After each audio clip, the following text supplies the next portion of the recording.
welcome to the weird and the wonderful with Strange Bones. That's me. And I hope you are all in fine and fabulous form this evening and are ready for another foray into the creepy, another small look at the mysterious, and possibly a chance to experience what may or may not be out there. And I do indeed hope you will enjoy it. And as we progress, we are going to go about what we always do in fact do. Hey there, Abik. Welcome, welcome. What we always do when we do our little forays into the paranormal and supernatural, we go around the world to different countries and cultures, and we look at what stories and beliefs they have to interest us and possibly even give us a little chill on occasion. And then to compare to what we have found in other countries and to see if there might be possibly elements of truth or something we can learn about what may or may not exist. And through that, expand our knowledge.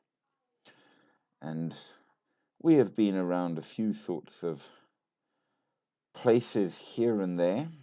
We have rather enjoyed our trips thus far. Indeed, in the last one, we were in the Ukraine.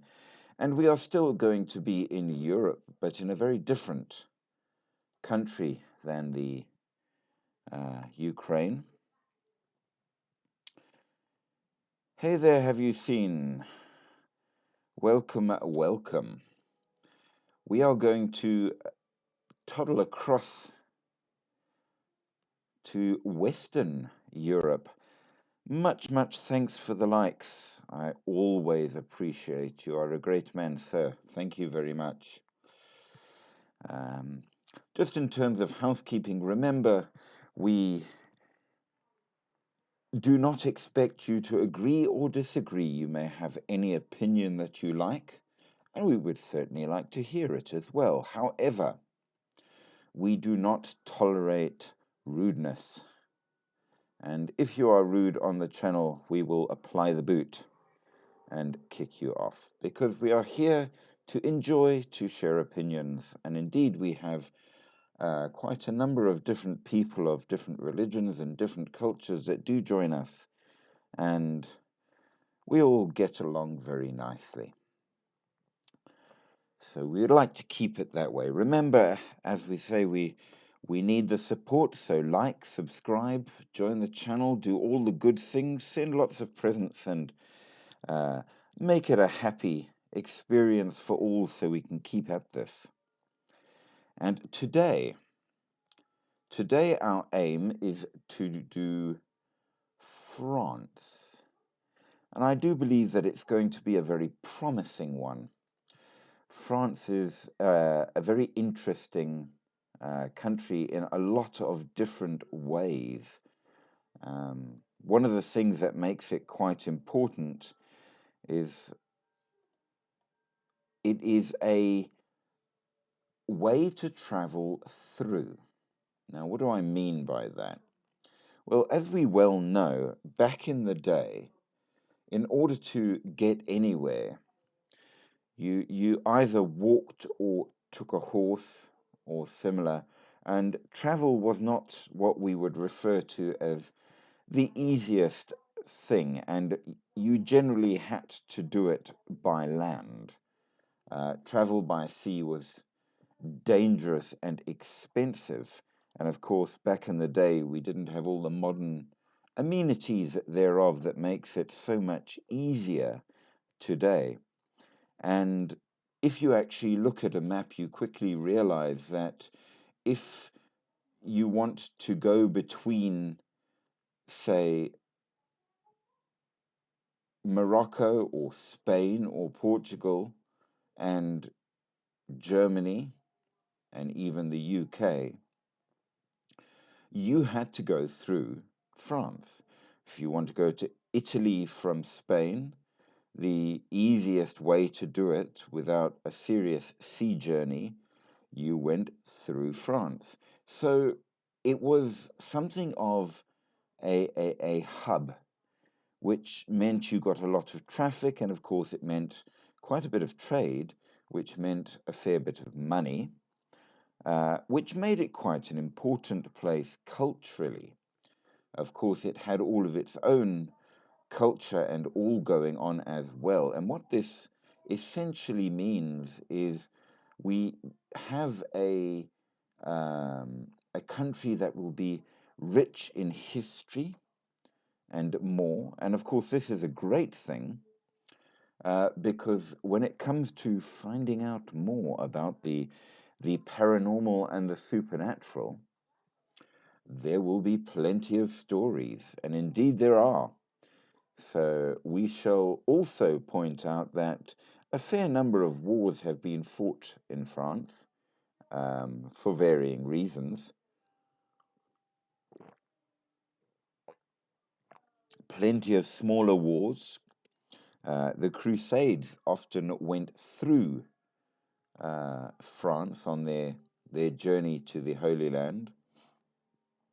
You also, of course, had the World Wars, which absolutely were fought in France.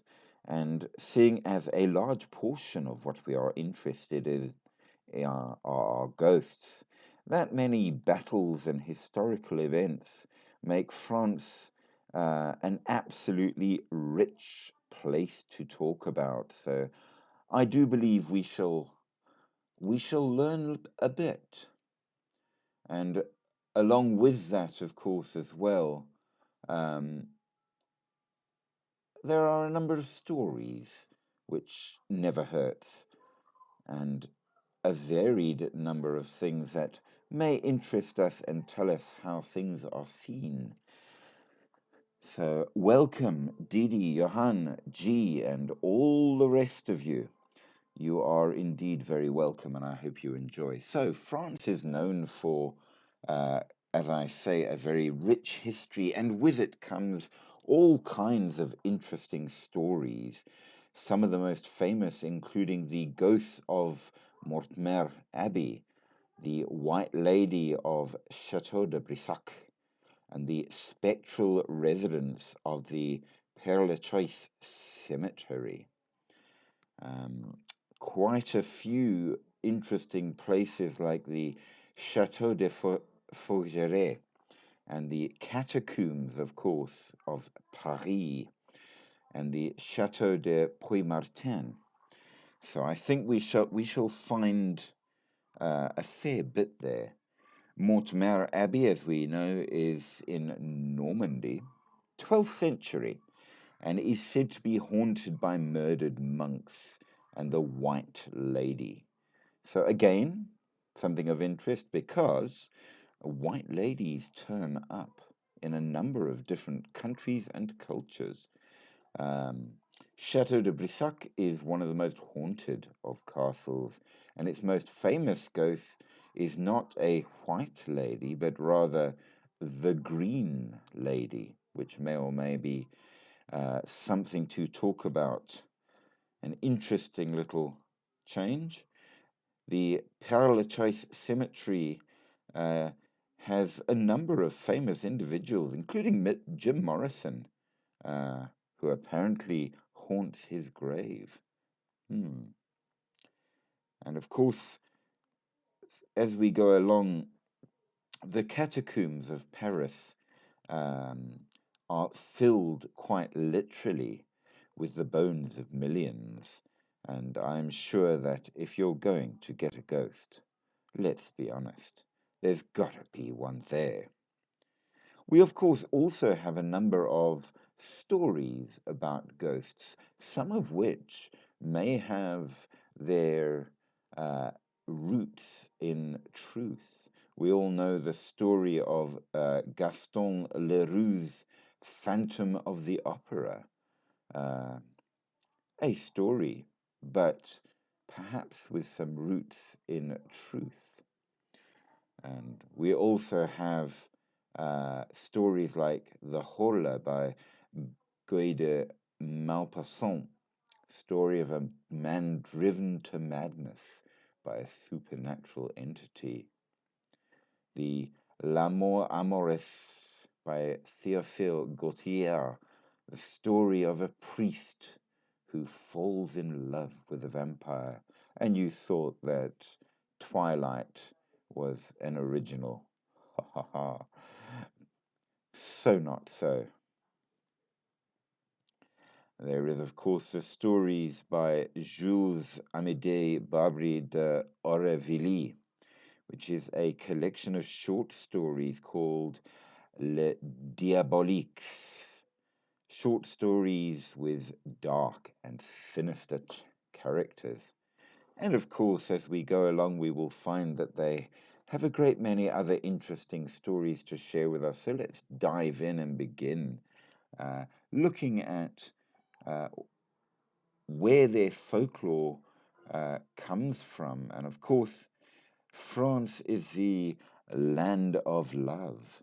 And for that reason, of course, we must assume that a great many of their stories and epic narratives include war, love, and more, songs of heroic deeds, and all the rest of that. And through that, you have some pretty interesting characters that turn up, including Bayard, the legendary horse, and Durandal, the magical sword, and all kinds of interesting stories. Roland, the paladin of Chaumont, and all of that kind of thing. So, plenty of great stories um, to to to to give us something to think about. And of course, along with that, a number of fairy tales, not all of which in their origins were quite as nice as you might think, such as the story of Bluebeard, where the lord of the castle with his blue beard had a room full of murdered wives. And of course, it's not one you tell to the kiddies. The original Cinderella, which of course ended quite awfully when she forced her evil stepmother and stepsisters to dance till they died in shoes of iron heated red hot, which I think is not quite the story we remember from Disney, but nevertheless, the original Red Riding Hood, where, yes, the little girl did survive, but alas, the others didn't. So, plenty of fairy stories that have a slightly creepy backstory to them. So, I think that we will find uh, a fair selection of stories to join in. And of course, along with that, they have their cryptids and ghosts. The Beast of Gévaudan, which was a werewolf, and we will definitely be speaking of that. The Brownie of the Lake, the Cheval Gavant, the magical horse, the Cheval Malais, a evil horse that kidnaps travelers, the Dames Blanches, which, of course, as we know, are the white ladies, which absolutely are a well known form of ghost. We also have some goblins and dragons and more to consider, which I think will add to our stories, we have the legendary gargoyles, which maybe they are just fancy statues, and then again, maybe they are not. You also get the Matagon, which is a spirit appearing in the form of a cat. You have the Melusine, which is something like a mermaid in a way, but only in fresh water. We have the legendary Morgan Le Fay, which most of us only know from the Morte d'Arthur, but which may in fact have older origins. And of course, plenty of fairies and more, and their version, if you will, of the Bigfoot, which should prove interesting, which is to say the Woodwoes, the Homme Sauvage. So, plenty to talk about, and let us begin. And we are going to begin with some famous haunted places in French culture,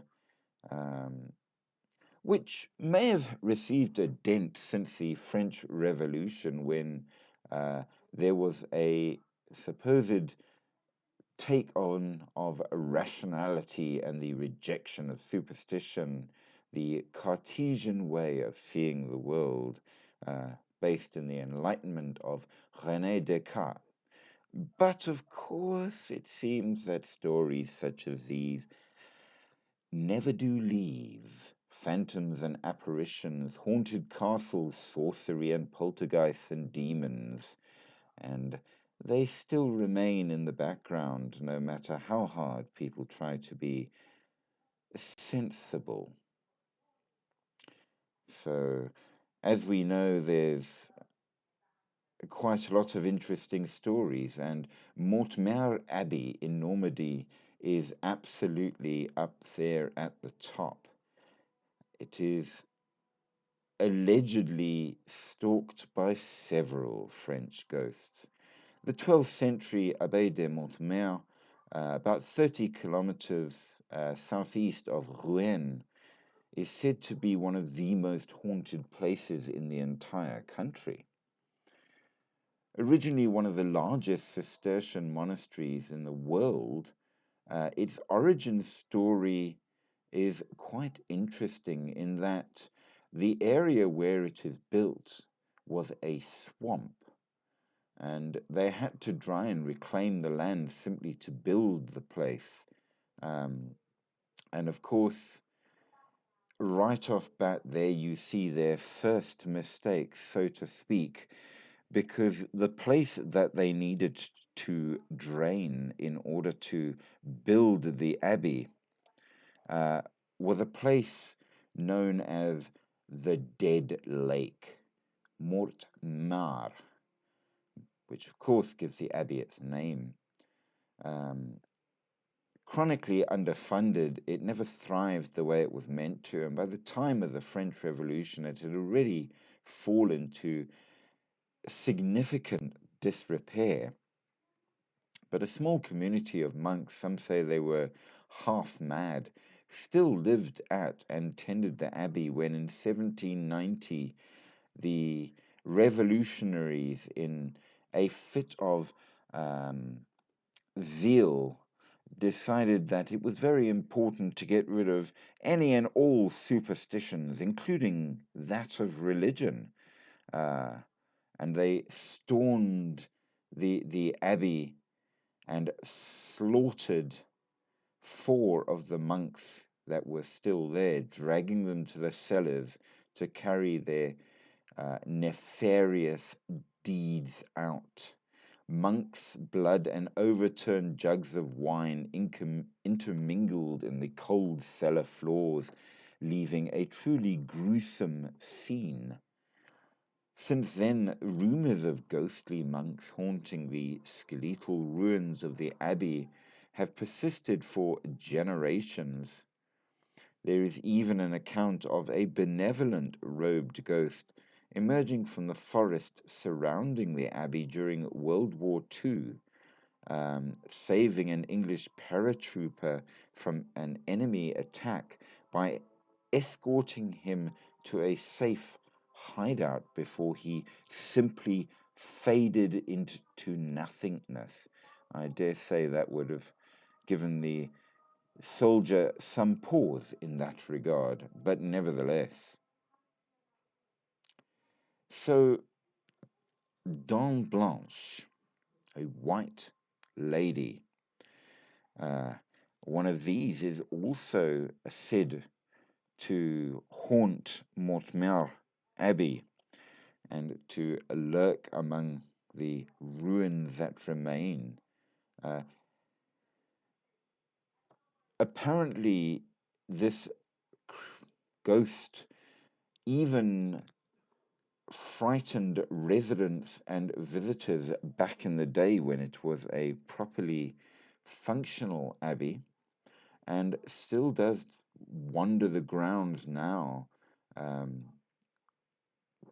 who is she and what is she doing there? Well, they say that she walks the grounds moaning and making strange noises, and the reason is because it is the Empress Matilda of England who was allegedly forced by her father, King Henri I, to remain confined at the abbey for a number of years.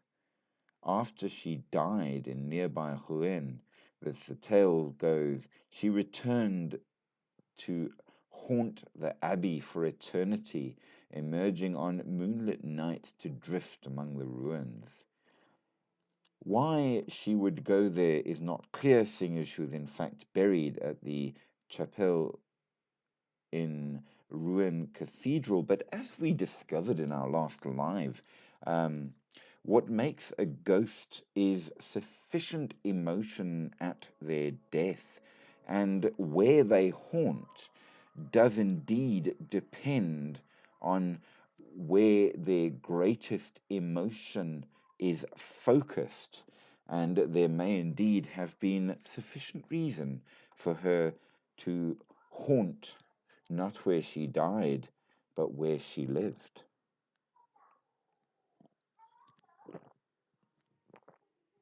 Still, locals will tell you that if you witness the white-clad spectre of Matilda wearing black gloves, you will die within the year. If, however, she is wearing white gloves for the next year, you will have great luck. Of course, the problem is you will only know which by looking at her. So, is it worth it? Perhaps not.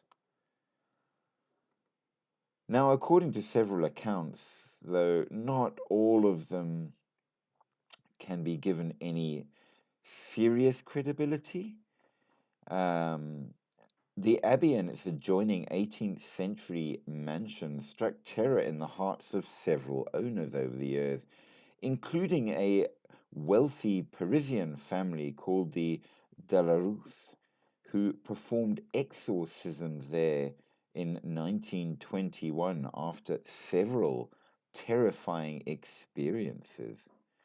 Were one room in particular above the former refectory, simply called the Pink Room, is allegedly so haunted by both processions of ghostly monks and an unnamed demonic presence that the owners soon refused to even enter the room. It was that bad. Um, so, of course, as you can imagine, something had to be done about it. And the obvious answer is exorcise the place. So they gave it a bash, but despite having the grounds exorcised, the story goes that the nighttime terrors persisted, and eventually it was the family that left. score one for the ghosts. And when they did so, it was decades before the mansion found a new owner. Nowadays, of course, the Abbey takes full advantage of the law, and you can visit it. And annually, ghost nights in the summer months are held there.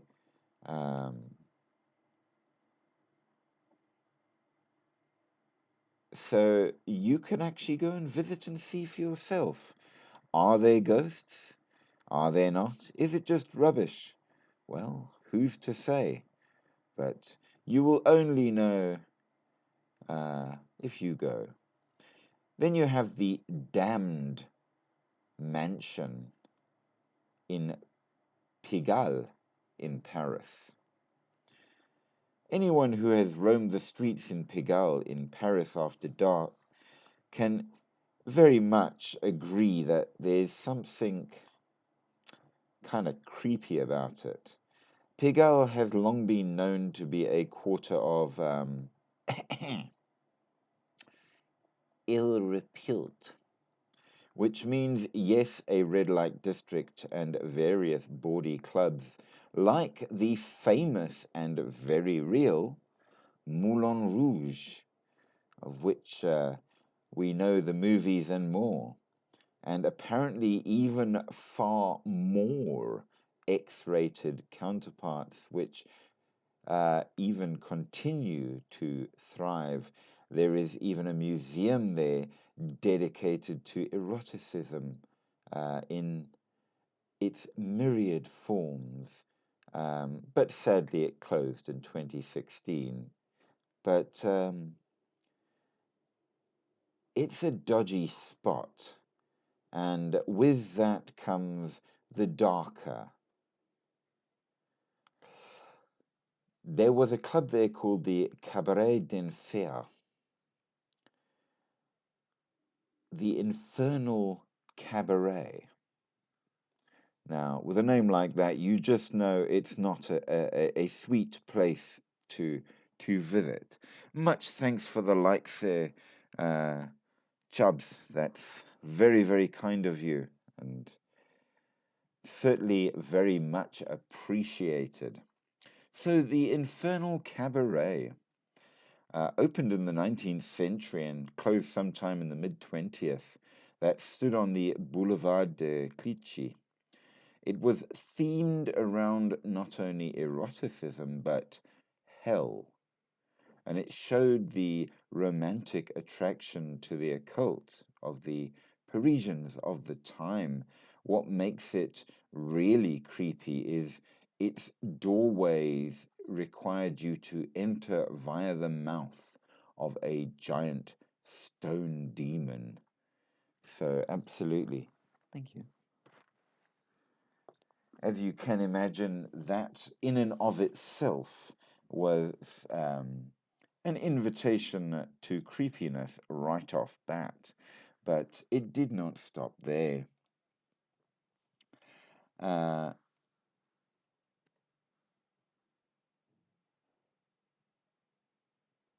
It seems that this interest in the dark has never quite left Paris, even to this day. And indeed, one of the most haunted houses in Paris is in Pigalle, a private house on the private Avenue Frochet, an alluring quiet lane where the likes of Django Reinhardt and Henri de Toulouse-Lautrec once resided. Famous people where you will find the neo-Gothic Hotel Particulier. Built in 1823, it is reported to be cursed following a truly horrific murder that occurred there. And as we know, if it's emotion required to cause ghosts, then absolutely and without a doubt, murder fits that bill. And they say that Sometime in the earliest 20th century, someone in the house brutally murdered a servant by bludgeoning him to death with a fireplace poker. The murder was never solved, and the servant's spirit continues to roam the house, or at least so goes the law. I do apologize if you see me wiping my nose. I foolishly was involved in some randori kumite, for those of you who know what that is, and took a shot square to the nose, which has left me with a little tenderness, as you can imagine. But moving along, owners and neighbors over the decade have reported loud noises coming from the house during times when it was definitely unoccupied. We know that death and disease have lurked around the villa's owners, and indeed the 19th century French composer Victor Massé died in the house from multiple sclerosis. Almost exactly 100 years later, the theatre critic Mathieu Gallet passed away in exactly the same room of the house and from exactly the same disease. The villa's cursed reputation continued, such as when the actress Sylvie Vartan purchased it, and she reportedly felt very ill at ease to the degree that she refused to stay in it and eventually ended up selling it just to be rid of the house. Today it's owned by a professor of medicine who has reported no supernatural sightings or events, but nevertheless, maybe he's just not talking. Brittany's most haunted lighthouse at Tivenek. Now, lighthouses in the older days were fascinating places because they were generally on difficult to reach and very remote outcrops where you kind of took your chance getting there when it was easier to do that. But otherwise, you could often be stuck there. And the sheer isolation of being in a lighthouse very often had a very detrimental effect on the mental health of the lighthouse keepers. And it was not considered to be a good job to have. Now, improbably built on a wave-battered clutch of rocky land jutting out from the Atlantic, the Phare de Tivenek is a lighthouse in Brittany's very turbulent Ras de Seine Strait. And it's a sort of place that it is in and of itself guaranteed to be exceptionally lonely. It was built in 1875 and automated in 1910 simply because of the sheer difficulty of reaching it. However, up until that time, madness and death followed 23 lighthouse operators who occupied it in the years up to that point. The area itself has a history of severe shipwrecks, and during the Napoleonic Wars, a French ship called the Séduction crashed on the rocks, leading to the deaths of hundreds of sailors. There are those who claim it's haunted even by the spirits of Celtic sailors and warriors from centuries earlier. Accounts claim that the first lighthouse operator, Henri Gouzenec, was driven to total madness after the ghostly voices told him to leave the place. Many of his replacements reportedly had similar experiences. Eventually, the French government made Tevenac a two-man lighthouse, and they thought this would help with the difficulties of mental stability and loneliness. And they began to hire only couples to attend it. They received, however, very few applications. The couples that did move in are said to have suffered untimely and tragic deaths, including one which took out father, mother, three children, and the cow. Accounts of failed exorcism, the installation of crucifixes, and a violent storm that arrived just as one of the operators was giving birth inside the lighthouse are all part of the law in a region which still openly embraces such tales due to its Celtic roots. And it seems that it was very, very welcome when finally they made it entirely automatically operated, and nobody else had to go stark raving bonkers. There you go. Welcome to everybody that's just joined. Remember, like, share, subscribe, do all of the good things that we need to keep the channel going. Welcome to you all. I hope you like the supernatural and the paranormal. And let us proceed with nog 'n place. The familial phantoms at the Chateau de Fougaret in Aquitaine. Little known castle built between the 14th and 15th century stands in Vienne in southwestern France in the region known as the Nouvelle Aquitaine.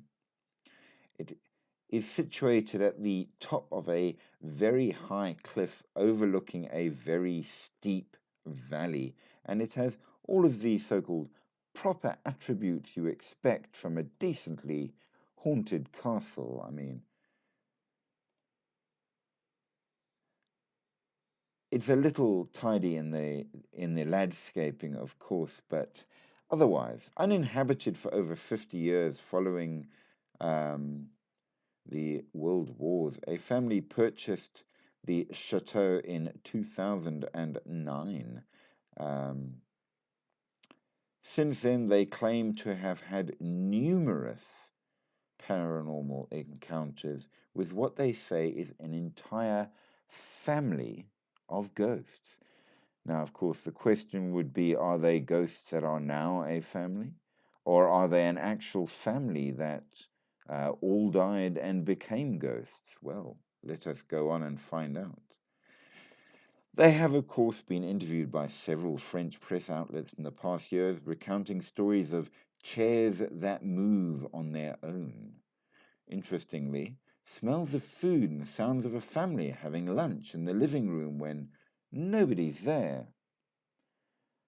Further stories also include such interesting things as a lady in a red dress who appeared twice near the chimney, and numerous others. The owners, Francois Joseph and Veronique Joffre, reportedly hired several mediums in the hopes of gaining answers around the strange sensations, apparitions, and sounds. And they and the other family members have experienced in the house. One such medium, known as Lexa Moral, told the French newspaper Sud Quest that she had indeed made contact with the family therein. But she said, I've never known a place with so many entities, at least 12 or so in the chateau, and many more in the park. Now, of course, we have to say that we do need to believe not only in the power of mediums, but also in the power of that medium as to whether or not any of this is true, as we only have her words. But um, she claimed to have held a long conversation with a certain Alice, who died at 22 in the house during the 1920s. In other instances, she observed faces in the windows, vague figures floating by, and unexplained loud noises, which is pretty cool. It does, of course, fit to um, the commonly accepted nature of ghosts, but, well, maybe that's why. There are a few coherent theories on who the ghost might be, but they are determined, according to reports, to live with them in peace. And of course, which is why I'm a touch skeptical, organize a suitable number of paranormal themed tours and events for curious tourists, because after all, if you're going to have ghosts, you might as well make money off of it. For those who read French and wish to go down a very amusing rabbit hole, the Association de Recherches et Enquêtes sur les Phénomènes Inexpliqués, there are a series of reports and audio files on the reported hauntings of the Chateau de Fougaret. Is it true? Well, I don't know. We can only assume.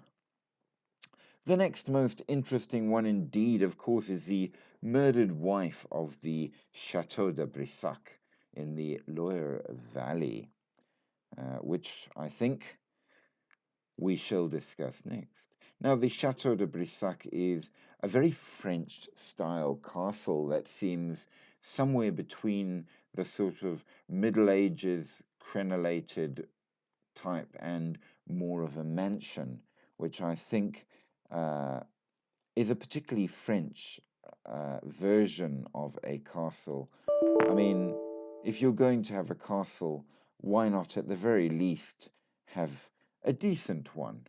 The original style medieval castle was notoriously uncomfortable to live in.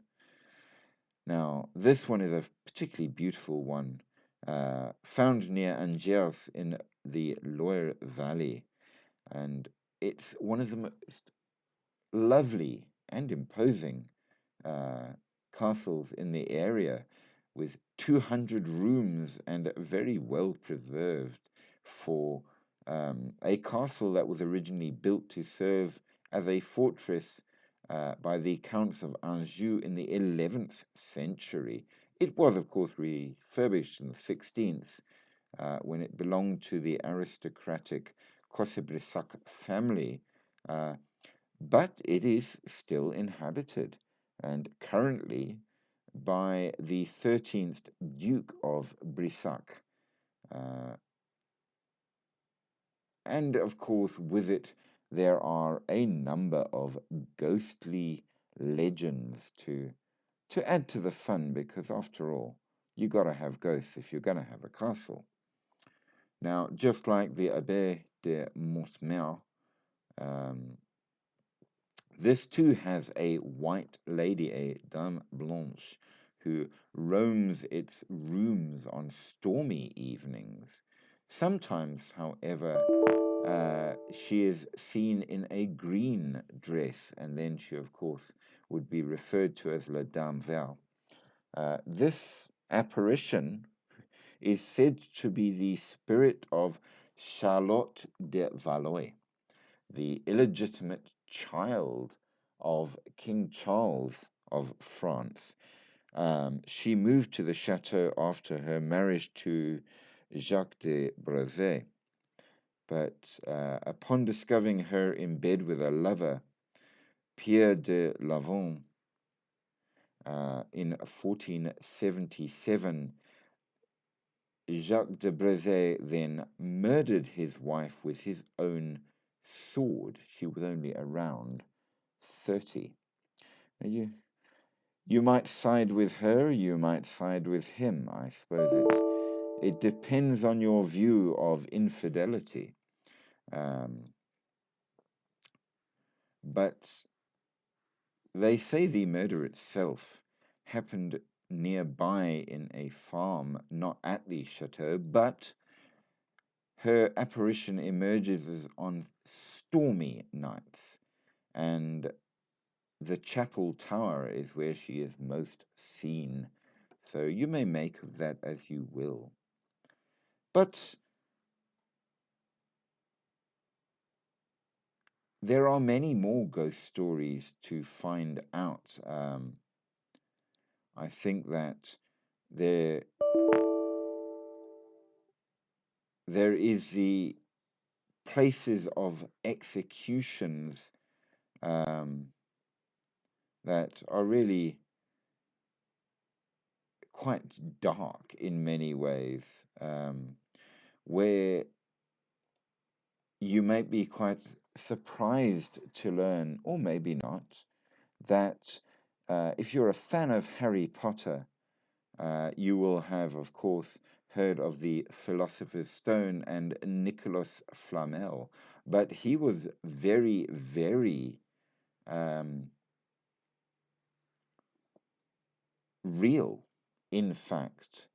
And of course, along with that, there was the strange dancing plague, causing many to simply drop dead. So, the square in front of Paris City Hall was well known back in the day. The Hôtel de Ville is a wonderful and beautiful spot, but used to be the favorite place for executions. Paris City Hall is very cheerful, open, and bright, and a popular place for people to visit, in fact. But for most of the 12th century to the present, it is known for its cultural life, a large ice rink that is set up in the sweeping plaza, free concerts and tennis match, and lots of beer on sale. But, you see, as good as it was, especially in the right times, not only was it the place for public executions, they were particularly bloody and cruel, which may or may not add to the suffering. Beheadings, common. Hanging complete with drawing and quartering by horses, also common. The famous guillotine, and worse, routinely carried out, and perhaps it says something about the nature of humanity. They were known as to be popular spectacles. Maybe they were just glad it wasn't them. And when somebody was given a particularly cruel and unusual capital punishment, it was here. Heretics were executed here, and indeed,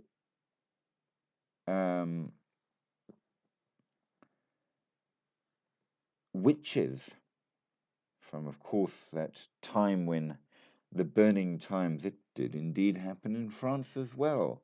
And some were burnt and some were hanged, and all kinds of corporal punishments from the pillory to the stocks and more. And of course, with all of this death, as you can imagine, they say that at night you can hear just the moans and the cries and the beggings for mercy of people that never received any, that perhaps this unhappy place of ground consecrated to the public, where they have executed 100 times more men than war, as Claude de Petit wrote in his Chronique Scandaleuse ou Paris, and where, ironically or perhaps shockingly, he himself was executed, the ghosts remain, and the ground soaked in blood, still to this day, is not as wondrous by night as you might think. Well, should it have been kept quite like it has till today? Does the past matter? Do the ghosts remain to haunt? Well, Robert Francois Damiens in 1757 attempted to assassinate King Louis XV, and he was drawn and quartered, and after 3 of his 4 limbs were literally torn from his body, he was not only still alive but conscious, and they then burned him alive. And his brutal death inspired the horror and circumspection by some ethical type people that maybe they said was taking things a little far.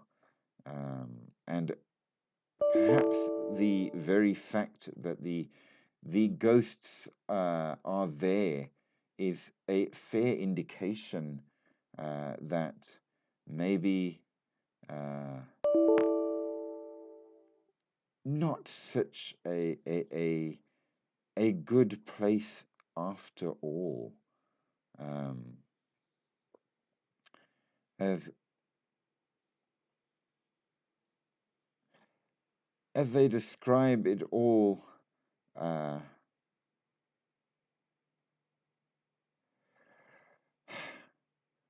yes, I think perhaps such brutality has left behind a suitable reason why it really should not be a place avoided if you wish to find ghosts, but perhaps should not remain as important a seat of political power as it does to this day. But briefly, and just because we can, and for the amusement thereon, the alchemist Nicolas Flamel, he built the oldest house in Paris. Paris. My word there. Bah, I think I need some more tea. So cheers to you. So the house is still there. And it was apparently built in around 1407. It's a modest medieval house found on Rue de Montmorency in Paris. Not well known, actually, but nevertheless, it has its mystique and allure. And it's interesting in a great many ways because of its age, because of its fascinating history, and because of who owned it. Not only the oldest house, but the most legendary, because Nicolas Flamel was not only a real alchemist, he was very much a part of society, though they do say he didn't actually live in it. He did claim to have created the philosopher's stone and succeeded in turning metals into gold when he worked there. Um, it's a very persuasive legend, and maybe he was good, but was he that good? But nevertheless, he was real, and he has inspired much, not just Harry Potter. Um, they do say, however, it is possibly unlikely he really did invent the Philosopher's Stone. A little bit disappointing, I suppose. But just because he didn't succeed in developing a way to live eternally, at the very least, he certainly did involve himself in occult activities, um, though eventually, after his wife's death in 1397, he came into a significant fortune, and he used a lot of his newly acquired wealth to build almshouses for the poor, um, which is kind of nice. So he was apparently at least a pretty decent chap, even if he didn't manage to live forever. But nevertheless, they say he did a great deal more simply than that. Um, books were written on him, Le Livre Flamel, uh, that was possibly um, written by a Parisian, maybe himself, who's to say? But nevertheless, Uh, nobody has found a philosopher's stone lurking or a living Nicholas Flamel, which would have been a pretty decent explanation to find, would it not? But alas, moving along. The Strasbourg dancing plague of 1518. In 1518, Strasbourg was hit with the psychogenic disorder choriomania, or the dancing plague, dancing amidst the graves in a churchyard. Um, did it really happen? The epidemic known as the Dancing Plague of Strasbourg is certainly the strangest of these stories, um, sometimes humorously referred to as the world's longest rave. Um, a contagious event that saw up to hundreds of people crowd the streets of the old Alsatian city, then part of the Holy Roman Empire, and engage in frenzied motion for hours or days on end. Most historians say the plague broke out during a particularly sweltering summer in 1518 and didn't abate until the September of the same year, nearly 3 months later. But what was it? Why? And do the reports of people falling dead in the street from exhaustion have any truth? Well, it was sparked by a Strasbourg resident named Frau Trophea, who contemporary accounts suggest emerged from her home in the city one hot July day in 1518 and just began dancing, although no music or detectable stimulus triggered it. She continued for hours until she collapsed from exhaustion. Um, she didn't stop there.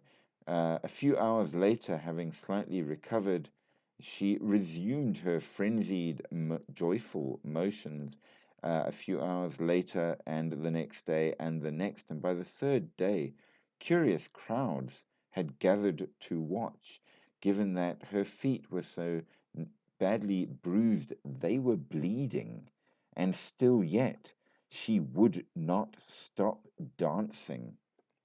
So, why? Some said demonic possession, uh, or others said divine inspiration. They gathered to watch, and it seemed that they decided that the only proper answer uh, had to be religious. So she was grabbed, hauled off in a wagon, and taken to a shrine in the Vosges Mountains. Local authorities and wealthy burghers of Strasbourg were alarmed because instead of it all stopping Frau Trophea being honored for her ostensible divine inspiration, she sparked others uh, to join in the dance in the streets of the old cathedral city. And between 50 and 400 revelers, mostly women, took to the streets in the days and months that followed, hopping, swaying, and leaping into the air, prompting fear and alarm among the residents and authorities. Eventually, it did subside and stop, but really, there appears to be strong evidence to confirm that um, a number of people literally did dance themselves to death. So it seems that this was a thing, but why? Why? Um,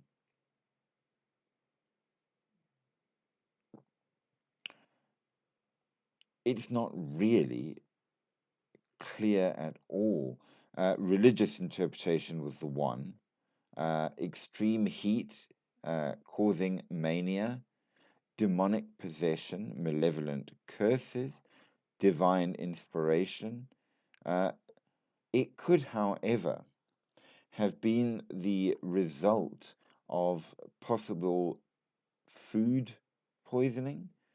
We do know that LSD does appear in a certain fungus that can grow on wheat. And if you foolishly consume it, you will get a very, very bad high. Don't do it ever. Which might have caused them to go completely bonkers. Um, Nobody really knows to this day, to be honest. And the net result is simply that it was strange and supernatural, um, and led to the deaths of some. And what happened then has never happened again. Why? We just don't know.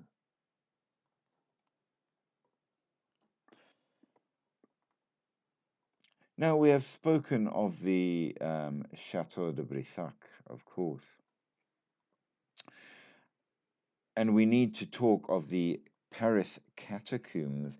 These catacombs are quite impressive if you don't know. There are around 200 miles of catacombs below Paris, a vast network which includes ossuaries. And if you don't know what ossuaries are, when you haven't got a good place to bury people, you basically keep just the bones and put them in an ossuary. But the catacombs below Paris house the remains of over 6 million people, where the tunnels are adorned with human bones all along the walls, which makes for a particularly creepy environ, I'm sure you will agree. And indeed, there was plenty of films made about it, such as the horror movie As Above, So Below from 2014. Um, but as you can imagine, with so many dead down there, there are all kinds of stories of shadows that move on their, excuse me, on their own, of whispers and sounds in the dark, and even apparitions of people in clothing not of this time wandering the walls.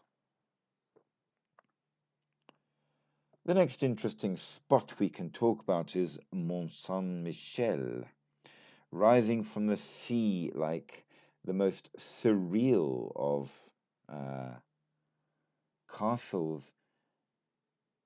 It is a place that is said to have ghostly monks and ancient warriors, and on foggy nights, some claim to hear the ethereal chants still being sung. Um, is it true? Well, go and find out.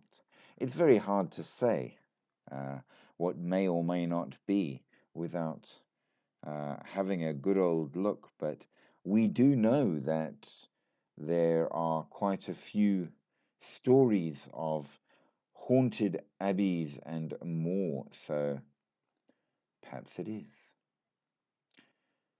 In the heart of Paris is Rue Chanassie, more than just cobbled streets.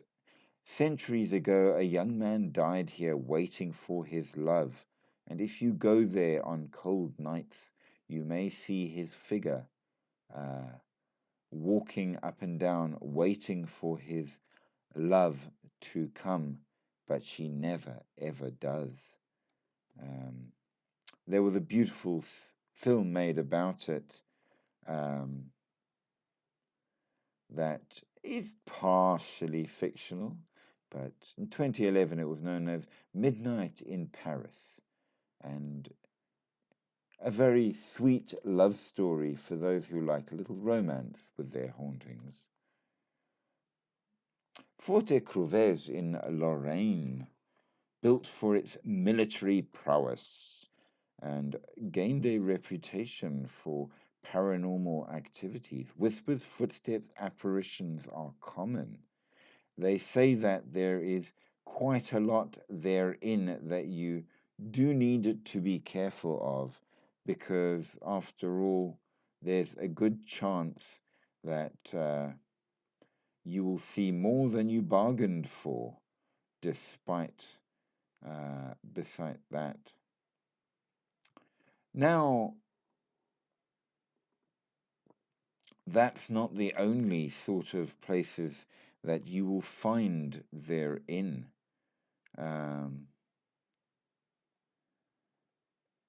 and a lot of people um, take delight, at least, in making sure, if they can, to capitalize on the same.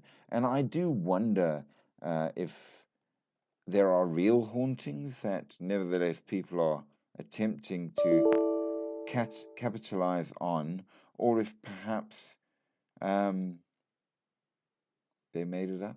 Who's to say? They do say that the Louvre, the most famous of museums in Paris, is very haunted due to its long tragic history. And while it's a major tourist attraction, they say that some paintings were actually made with ink harvested from human hearts. That there is a darker side to some of the paintings. The beginning of the St. Bartholomew's Day massacre began at the Louvre, uh, which is considered to be one of the worst religious massacres in history. There have been sightings of old guards, now long dead, still walking through the museum, as well as the Red Man, who was a 16th century murderer whose ghost is still in the museum.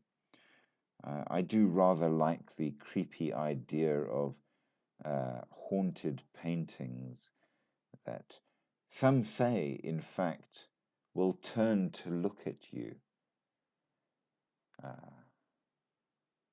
Would you go to the Louvre in the dark? Who's to say? Of course, there is also the Eiffel Tower, and as we know, taking one's own life is a strong way that ghosts can, not always, but can be created. And there are over 400 counted at the Eiffel Tower to date. I suppose wherever you get a really high building, you will have somebody willing to take the final jump. And while it is a place known for astounding proposals of marriage and love and the last word in romance, maybe it is also the last place of romance, because it seems the majority of suicides were committed by distraught lovers. There is the famous story of a couple who met there, and the man was going to propose to her at the top while she was set on ending the relationship. And he proposed on one knee, and she said no, and he pushed her off the tower. And her ghost still haunts the tower to this day. And some say that her incredulous laughter and scream can still sometimes be heard Dopplering its way down the tower.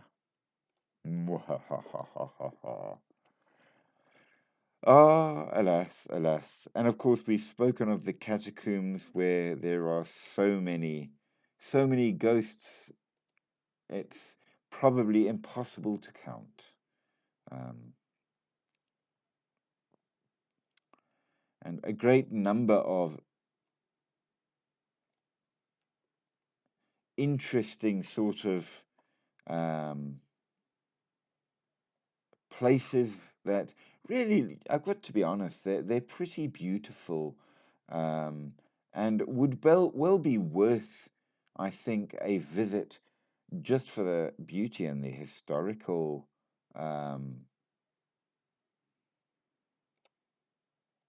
side of things. But nevertheless, Limoges in France, southwest France to be precise, are it's said to be a city that has a great number of hauntings and more. And this, of course, has developed into some pretty famous Halloween celebrations where people go and there is a parade and all sorts of storytelling events and parties. So if you're into that and want to have fun, there are plenty of hauntings to visit, even if some of them are not as real as all of that. But you never know. Maybe you will get them as well. Now, an interesting incident which we must speak briefly of are the ghosts of Petit Trianon. Are they real? Well, this is a story that occurred somewhere late 19th, earliest 20th century to two women.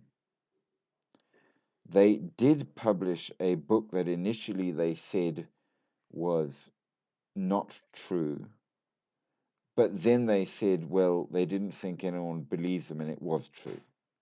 Now, Petit Trianon is a small house on the grounds of the Palace of Versailles, and you can go and visit it, as you can imagine, today. So, absolutely, and why not? Beautiful place, wonderful historical place to visit. But they said that when they went there, to their surprise, it was not like they had been told it would be. And it seems that on their first visit, they had a very strange um, tour of the place with a bunch of people that seemed surprised that they were there. And while the people were very polite about it and more, there was something off, and they said that it felt weird. Well, they did go back a second time, but in doing so, they found that their second visit was exactly the way they had been told it should have been um, in their expectations. And a couple of the people that they met on their first visit, they now saw in paintings on the wall. And it seems that, in fact, um, somehow they stepped back in time for a brief moment. Both women eventually did claim to have other supernatural experiences as well, which may or may not have been true. But the story is long, and quite interestingly, you can read the entire story in the book, which was just called An Adventure. So, if you want to know about Madames Jourdain and Moberly and their trip to Petit Trianon, you can find out a great deal more. And who knows, maybe it's true. Either way, it's legendary. And after all, we're here for the fun as well. But what about the Phantom of the Opera? Now, we know the musical, we know that it was a story that somebody wrote because it was pretty cool. Um, the story of a master figure, opera house dweller who puts an ingenue under his musical spell, helps her become the greatest. Stuff of myth. Um, But there were stories within the story, like the chandelier crash and the ghost at the opera house in Paris, that circulated long before the famous Phantom of the Opera. Um, so, the composer Andrew Lloyd Webber based his show on a 1910 novel by Gaston Leroux, and he based his novel on a number of different spooky events um, in the Palais Garnier, the opera house where the Phantom book and the musical are set. Now, the different stories and such and peoples in the tales, are they true? No, but they could very well have come from much older stories. So the story of Phantom of the Opera itself didn't happen, not at all. But they are taken from real stories.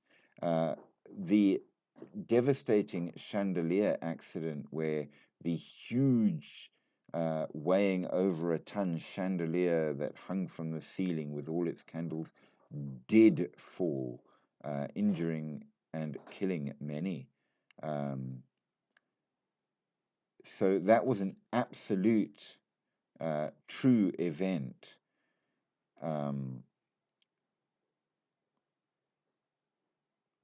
they say, though, it wasn't the chandelier itself, but a counterweight to it that held the chandelier up, that broke loose and fell through the ceiling. One died, several were injured, and a number of investigations said a overheated cable caused it to fall when it snapped. Um, so not quite as romantic and uh, exciting, but nevertheless a pretty cool story based on a very real event. And why not? Because all good stories have a basis in truth. Um, they say that below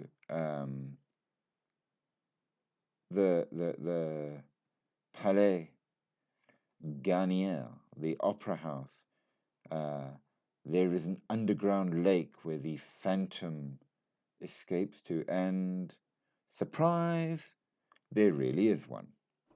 Maybe not quite as amazing as the one that the Phantom and Christine got to ride on, but legend has it that a faceless man once lived on the lake. Um, Obviously, this was too good for an author not to use, um, but the actual lake is more like a sewer. Um, and probably had a practical purpose, keeping well and steam pump water away while the opera house was being built. These days, the only thing on the lake are catfish. It is, however, used by French firefighters who practice swimming in the dark there. So there's that. The Phantom himself, is he real? Yes, actually, he is. In 1873, a stage fire destroyed the old venue, the Salle des Pelletiers. A ballerina died, and her fiancé, a pianist, was badly disfigured.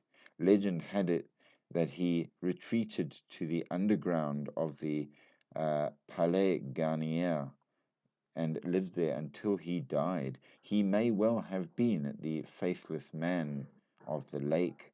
It's uncertain, but there was a ghost, and he was a disfigured man. And of course, let's face it, uh, you had to use something like that. There are more stories that surround, of course. There's a lot to be said, and um, all and more can be researched and found out there's a lot of romance involved. Some of it's true. Um, the story of Christine and her romance is, in fact, based on the real romance experienced by Andrew Lloyd Webber. So, why not? I mean, love conquers all, or does it? In Brittany, the Chateau de Tresesson, um, there are various danses blanches, the headless curate, and phantom card players, and the manoir de Pidanon, a whole selection of ghosts that you might find more about uh, of this fancy castle, I will say.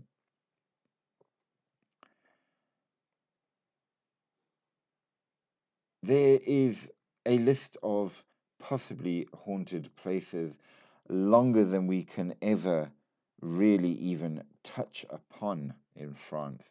And it certainly makes for an amazing trip around to talk about um,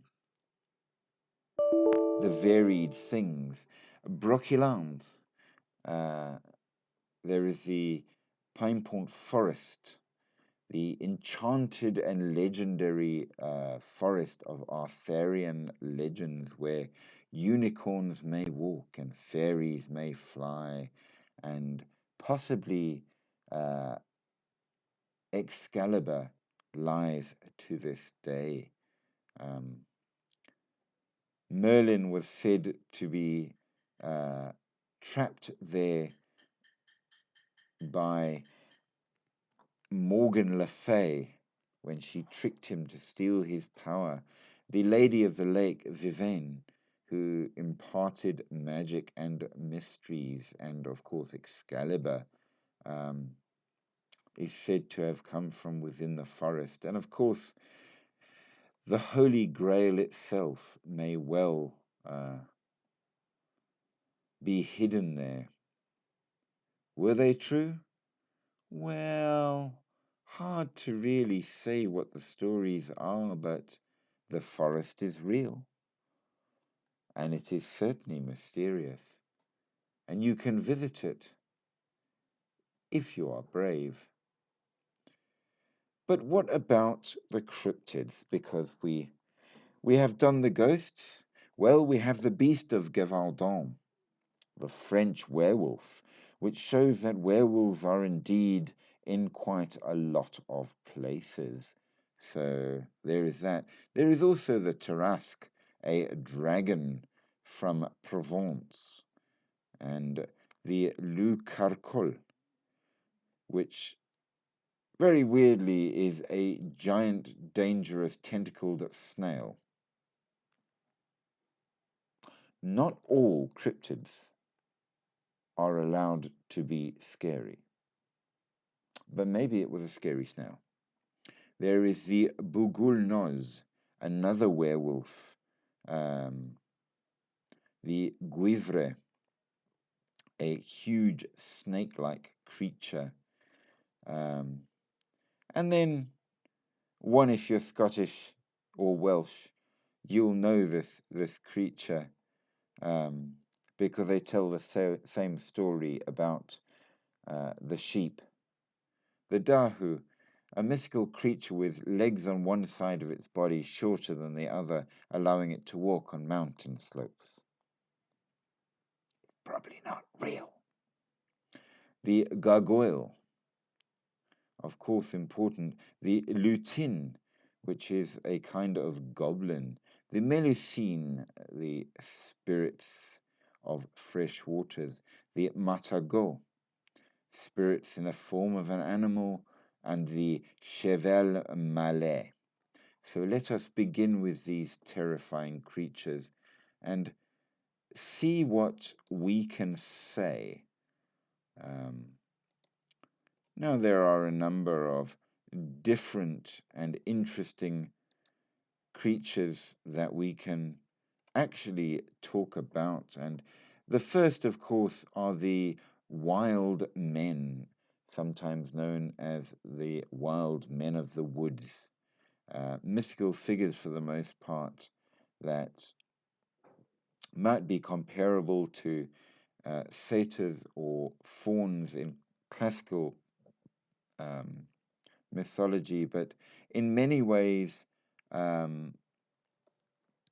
are Bigfoot and nothing else. They are wild men covered with hair that absolutely do have stories of in a lot of different countries and cultures, and France is no different. But what makes it so interesting is how the descriptions are so similar. So perhaps, at least at some point in time, Bigfoots did exist all over the northern parts, from Canada to Tibet, and Russia. So perhaps we can say that at least this is one cryptid that maybe it's not proved now, but there might, just might, be a certain amount of truth to their existence. And perhaps one day we shall even find one. Now, the next interesting story to talk about is the Beast of Gevaldon. And it's interesting because it was only thought to be a werewolf further along, not at the beginning. So, La Bête de Gevaudan.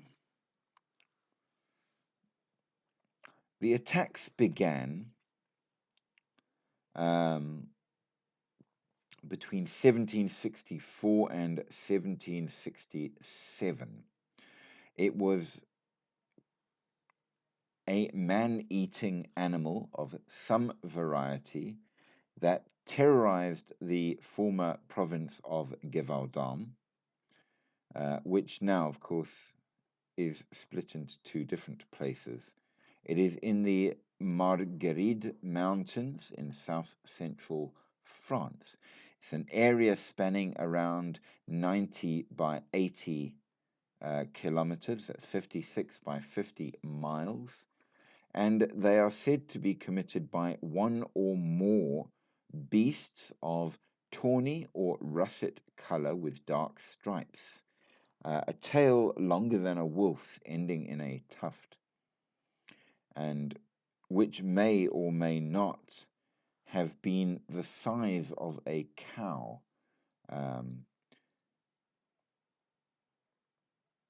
It could have actually have been a lion, possibly a weird large wolf, but many said that in fact it must have been a werewolf.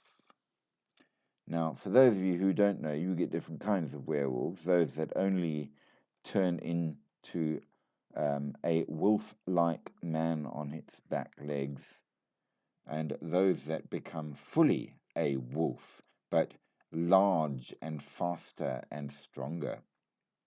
And of course, when the attacks began, a young woman was tending cattle in the forest, saw a beef like unto a wolf and yet not come at her. But one of the bulls in the herd charged the beast, keeping it at bay, and drove it off. And she ran away and told others of it, surviving the attack. The second time it attacked, however, the first official victim was recorded. 14-year-old Jean Boulet was killed near the village of Les Hubox. This victim was buried without sacraments because she could not confess before her death, which seems a little rude, I've got to be honest. Nevertheless, the certificate specifies that she was killed by a ferocious beast, and it suggests that she was not actually the first victim, just the first declared. A second victim was reported, however, on the 8th of August, also aged 14, and both were killed in the Allier Valley. This went on with other victims being recorded in the surrounds, and throughout the remainder of 1764, more attacks happened.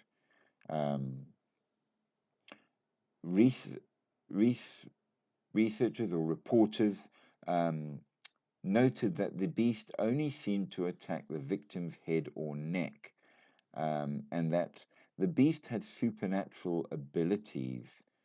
They said that it performed astounding leaps and could repel bullets and come back from the dead after being struck.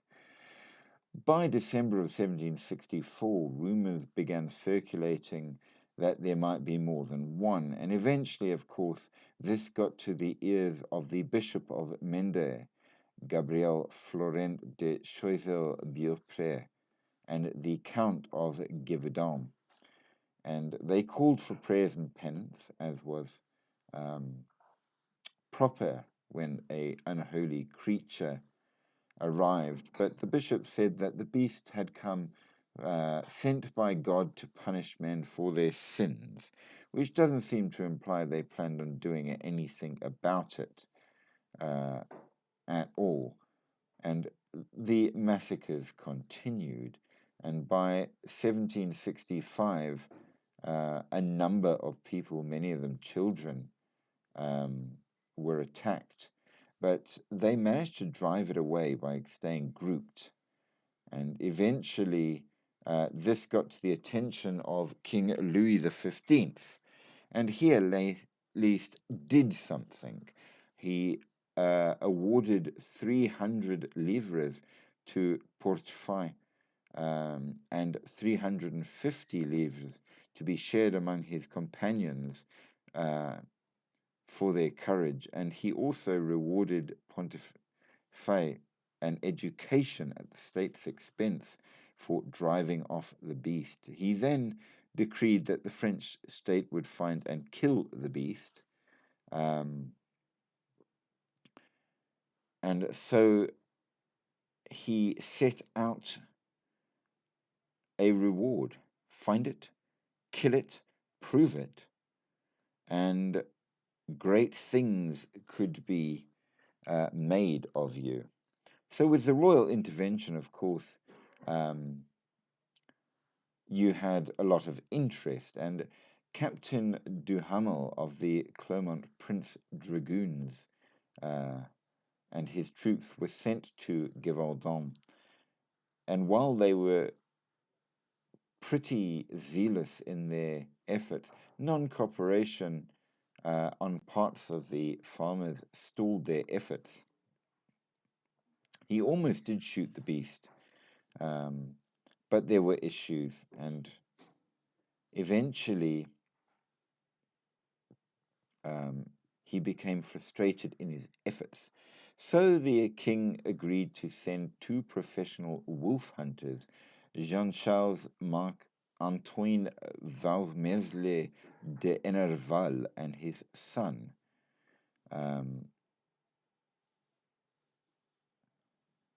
Captain Duhamel was forced to stand down and return home.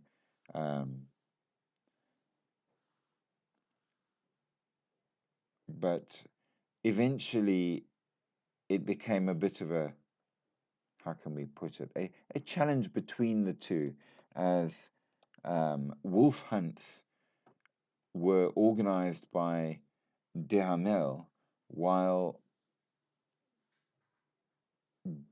Deneval and his son used stealthy techniques to hunt. Lily, welcome, welcome. Glad to see you back, and much thanks for the likes. You are a true darling. Now, of course, they hunted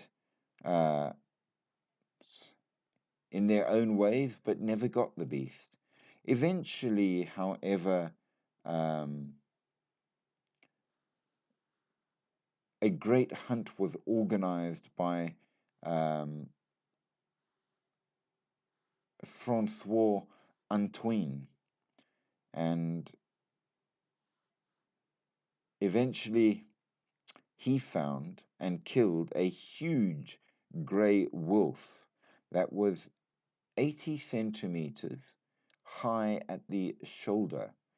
That's 31 inches high, 5'7" long, 1.7 meters, and weighing as much as 60 kilograms or 130 pounds. And he said, well, surely this is it. So great a wolf. But it seems there were attacks thereafter. And while many people claimed much, eventually it was Jean Chassel who shot the creature during a hunt, and that was quite a while along. And they say that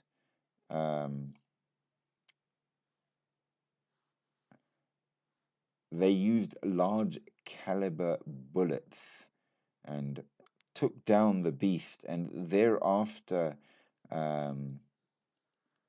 there were no more attacks. But who's to say what it was, or did they kill it?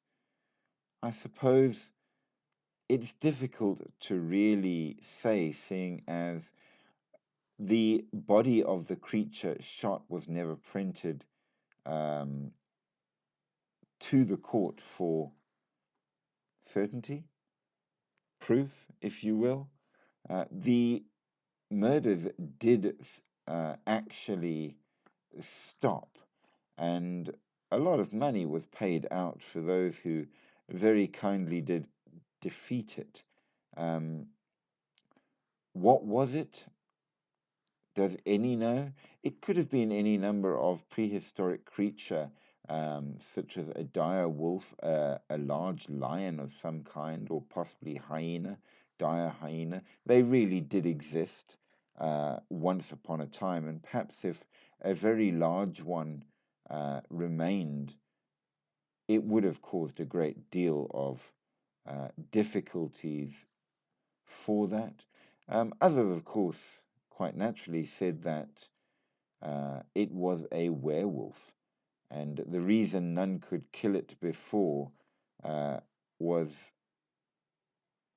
simply because it was a werewolf, and until somebody used a proper silver bullet, that's not necessarily true, there was no way for them to kill it. Is it true? Is it not true? I don't know. Nevertheless, there are a great number of creatures to talk about, such as the Aktske. I'm really not, or the Etse. Very hard to pronounce some of the things. I'm not a native speaker of Basque French. Basically, it means a young bull, a cave-dwelling spirit that is a shapeshifter, and in stormy weather will trample out, destroying buildings and more. There is, of course, also the Akkerbelts, the spirit in folk mythology of the Basque people that's said to kind of be a land spirit, a bit like Pan, if you will, but who became demonized later on because, after all, you are not allowed to have land spirits when you are Christian.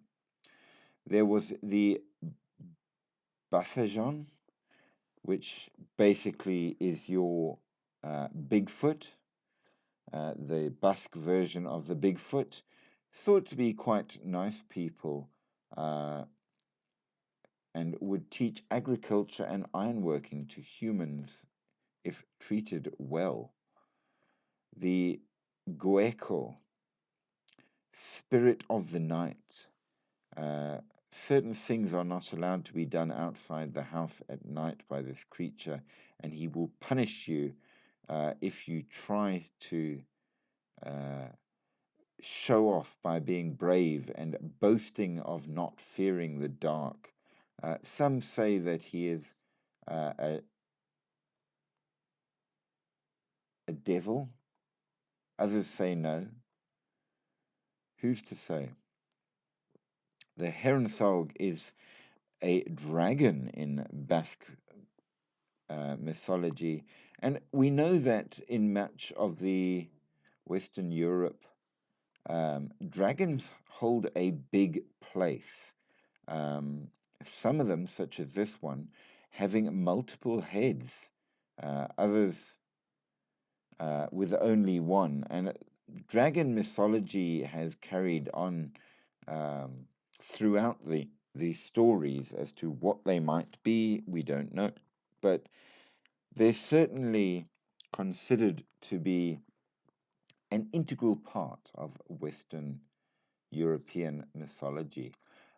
The Iratshok are the imps or little goblin type thingies in Basque mythology, usually benevolent, and if you give them presents of food, they will do um, good things for you, helping with the farms and more. But it does depend. They have giants, as you can imagine, and another rather interesting one, because this is something you get in Indian mythology, but you also get it in Basque mythology, and that is the Lamia, a nereid or siren like creature that lives in and around uh, rivers, but which is said to be a beautiful woman, possibly with webbed feet, usually found along the shore of rivers, brushing their hair much like a mermaid and seducing men to take them off and drown them. Is it true? Well, I don't know. I've never been seduced by a spirit, to be honest. The Mairu, also from Basque mythology, ghosts who built dolmens, the um, standing stones in the mountains that may or may not be some kind of a giant. And because of the way the huge stones are there, it was said that only a giant could have built them. The Hodi are the spirits of thunder that I had to mention because, of course, it reminds me of what was the guy's name? And all he ever said was Hodor, Hodor. Yes, I'm sure it's a terrible uh, thing to think about. So there are a great deal more in the Basque stories, including one-eyed giants similar to the Greek Cyclops, large, strong, and cannibalistic. Well, does it count as cannibal? They eat people, put it that way, if you can catch them. Whether it counts as cannibal, I don't know, but there you go. The next interesting one are from the other main cultural group, the Breton legendary creatures, which include the Ankou, which is a servant of death, not only in Breton culture, but Cornish and Welsh as well. So perhaps when we do more that side, we will learn more about it. The Boggle Noz is a bogeyman, basically, a kind of nocturnal fairy that will come at night to frighten children. The Fions are luton-like creature of the little people, mostly mentioned in maritime folklore in Upper Brittany. They might be of English origin, but the stories about them say that they live in the rocks and caves of Brittany. One of the kinds of fairies, I suppose. You also have the Groach, which is a water fairy, seen in various forms, often at night, usually old, and are considered to be similar to ogres and witches, sometimes with walrus teeth, supposed to live in caverns under the beach and under the sea. They have, of course, power over the waves, and therefore you do need to be careful if you are going to be going sailing. The Hools fairies, particularly on the Channel coast from Cancale to Treveneux in Upper Brittany and the Channel Islands, stories about these fairies that live along the coast, and they're kind of fairy-like, and they take delight in catching and sorting out men. We get that in a lot of cultures, and they're usually moral stories or ways to um, get back at the men for being assholes, which is quite proper, I think. There are quite a lot of fairies and dwarfs and more, which makes for an interesting and quite varied story. But one which I think is quite good is Le Levandires, the Midnight Washerwoman. Now we know that the Banshee is known as the one which um, foretells of the death of someone in the family by washing bloodied clothing in the water. And it seems that this is exactly that, just a French version. Uh, so it seems that you get fairies of all types, not just little ones. Um, the Morgans or water spirits um, that lurk along the lakes and possibly drown people as well. The Morvach, the fabulous horse of Breton legend that comes from a number of folk tales, um, which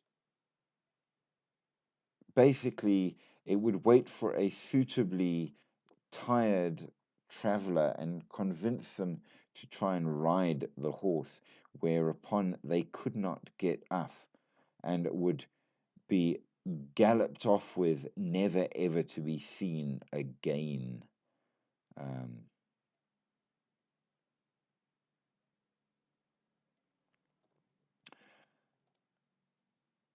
the Melusines are the female spirits.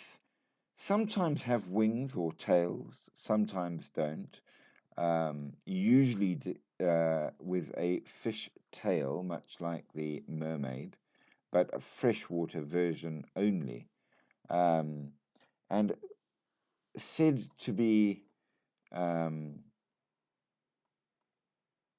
common around varying parts of France. It shows, however, to us that stories of mermaids are all over the place, both in saltwater and fresh. And it becomes very interesting that that so many different cultures and countries will speak of them and describe them in exactly the same way.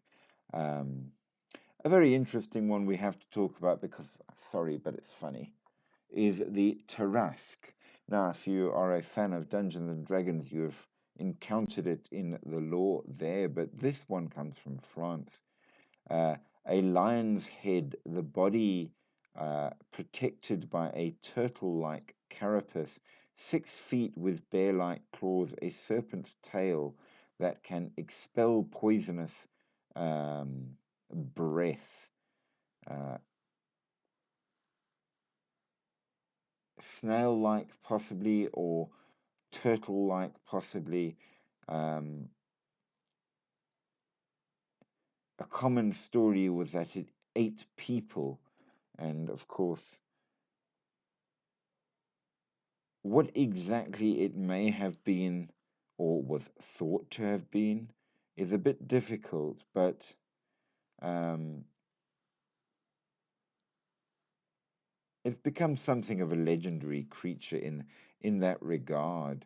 Um, Provence was where it was mostly thought to have lived, on the banks of the Rhône between Arles and Avignon. Uh, It apparently lived there, attacked those trying to cross the river, and ate as many as it could. It could have been some kind of a dragon like creature, partly aquatic, not sure. Different stories. But the way to get rid of it, of course, um, and to avoid its terror, is by the use of holy water and a cross, uh, which allows you to uh, subdue it so that you can kill it safely. What might it be? No clue. It's just a cool story. Make of it as you will, as I always say. Um, is there something to be said about it? I don't know. But nevertheless, it fits on well with La Bête de Gévaudan and L'Ankou and all of those. So why not? Um,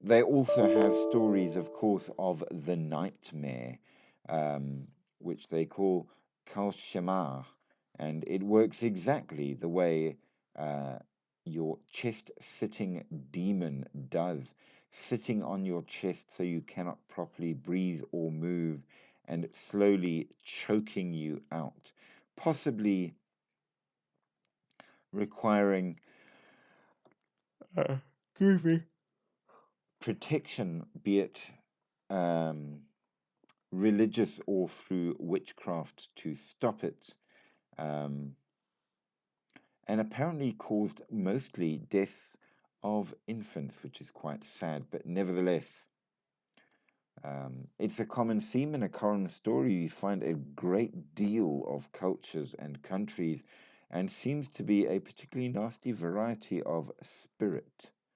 Le Cheval Malais, of course, um, is pretty unique. So I have not encountered such in the stories that we have uh, gone over so far, in the cultures and countries we have gone over so far, though I know in England there is a similar story, but then England and France are very closely connected. There are a lot of different stories, including the werewolf stories, like the Les Voilus, Bonson Parisien. Um, the Varloop is a man or woman with a dark soul who has committed all 7 of the cardinal sins. They are then possessed by Satan and at midnight transform into animals, usually wolves, but also foxes, boars, goats, or cats. They then spend the night roaming the forest, eating dogs, uh, or flocks of sheep or cows, lighting fires and terrifying the locals. Um, so, fairly nasty creatures. The next rather interesting one is um, another one which I think is hilarious.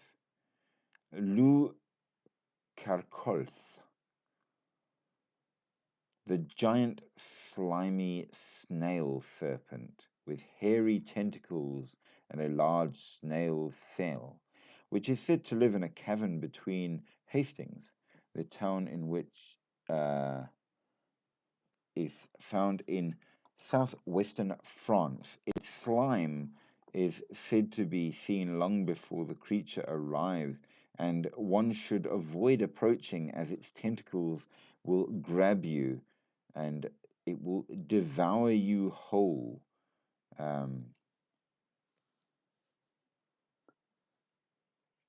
They still have this as a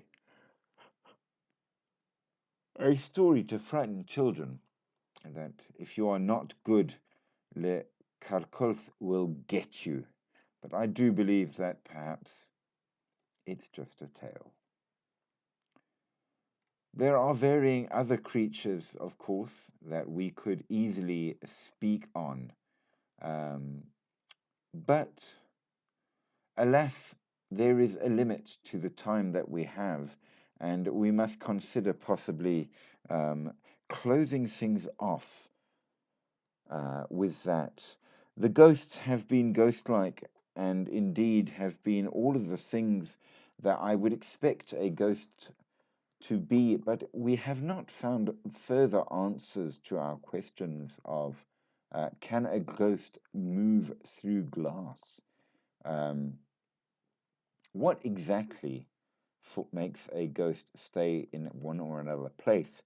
We don't know. There are a lot of stories going around, and of course, the only familiar of the cryptids are the mermaids and the Bigfoots. The rest are just, it seems, stories. Though, of course, we do have werewolves, and werewolves we encounter in a great many places, so perhaps there is something to that. But we are not sure. And to that end, we are done with France, and I shall bid you all good night. I hope you sleep deep and sweet. But remember, after all, sleep with one eye open, because you never know. Sometimes those things that go bump in the night might very well go bump for you.